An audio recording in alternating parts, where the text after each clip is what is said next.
Hi, this is Dr. Rao. Welcome to a series of exercises and videos where we'll talk about investment in debt and equity security. In this one, we're looking at investment in debt securities, which is held to maturity. So let's see what we have here. We acquired as a long-term investment $240 million of 6% bonds dated July 1st on July 1st, 2024. The company management has a positive intent and ability to hold the bonds up to maturity. This is important, this sentence.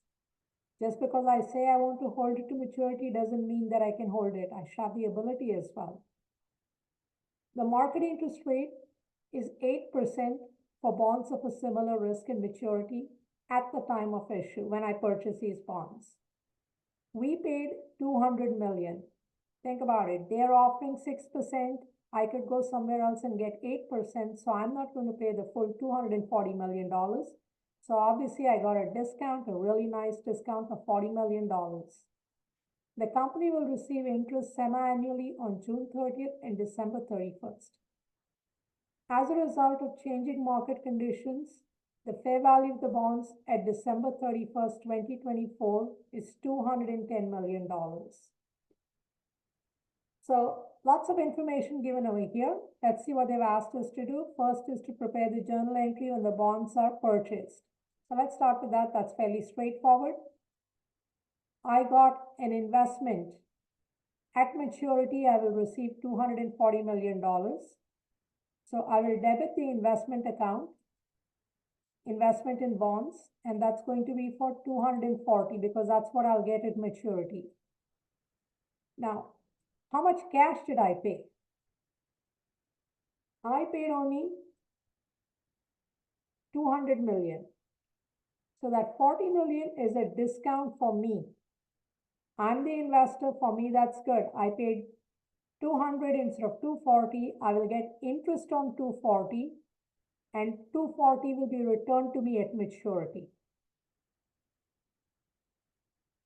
Second, they're asking us to do the journal entry for the interest I received on December 31st and to use the effective interest rate.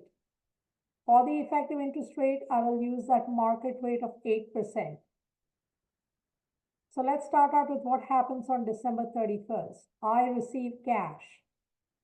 Remember, I will receive cash on the face value of the bonds, which is 240. The bond interest rate is 6%. Since I'm getting it 2 times a year, I get only half each time, a total of 6%, 3% each time.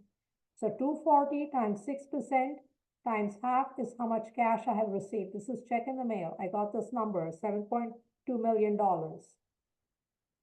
The next thing I need to do is calculate the interest. The interest is calculated as the beginning balance of the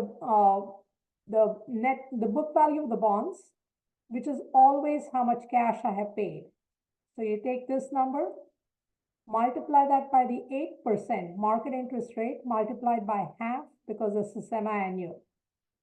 So again, let's see how the calculation is.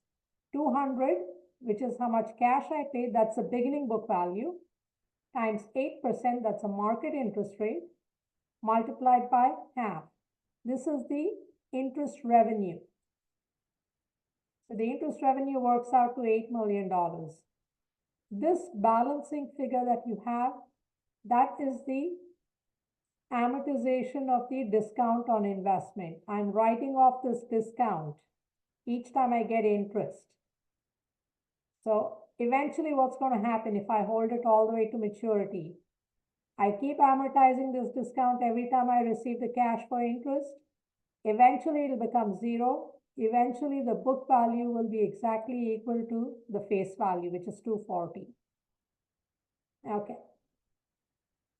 In part 3, they're asking me, how would I represent this? How would I present this in the balance sheet?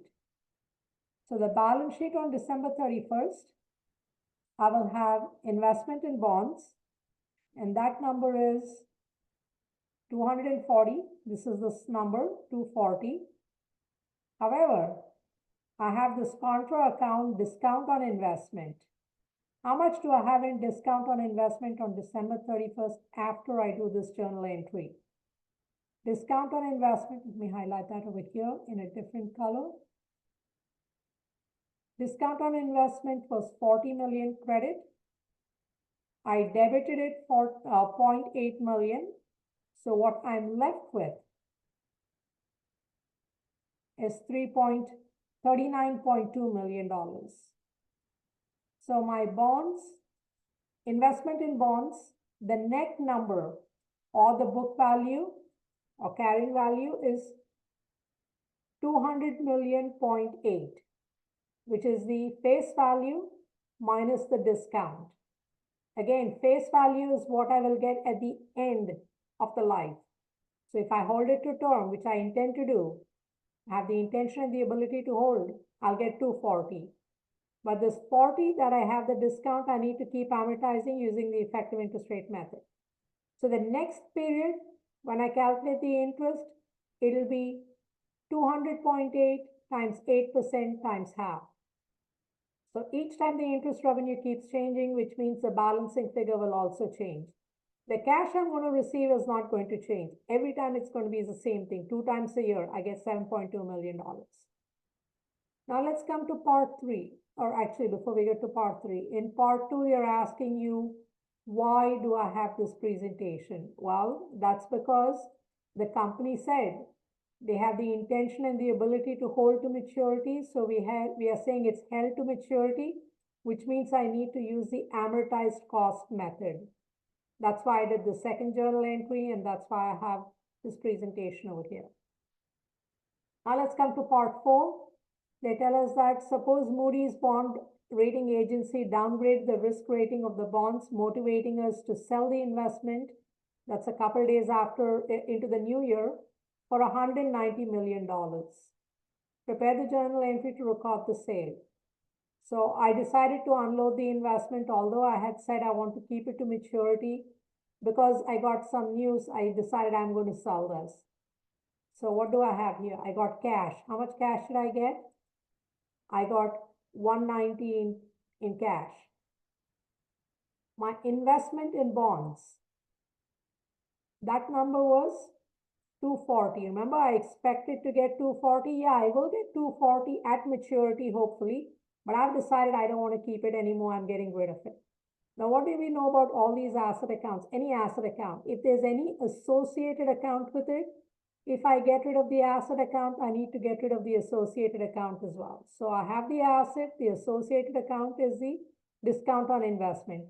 That had a balance of 39.2. I need to close that down. The discount on investment, 39.2. I need to get rid of that as well. So I got rid of the asset. I got rid of the discount on investment. This is how much cash I got. The balancing figure that we have now, this is the loss on sale of investment, the balancing figure over here. In the balance, in the journal entry, you're short on the debit side, it's a loss. If you're short on the credit side, you have a gain. Obviously, the reason I sold this is because, well, first I got something at a great price. Well, you know what they say. If something is too good to be true, yeah, that's a problem. And that's exactly what happened over here. So I got it for 200 instead of 240. And a couple days, 6 months in, I decided I'm going to sell it. And I actually sold it for a loss of 10.8 million. So once again, held to maturity, we have to do the accounting using the amortized cost method.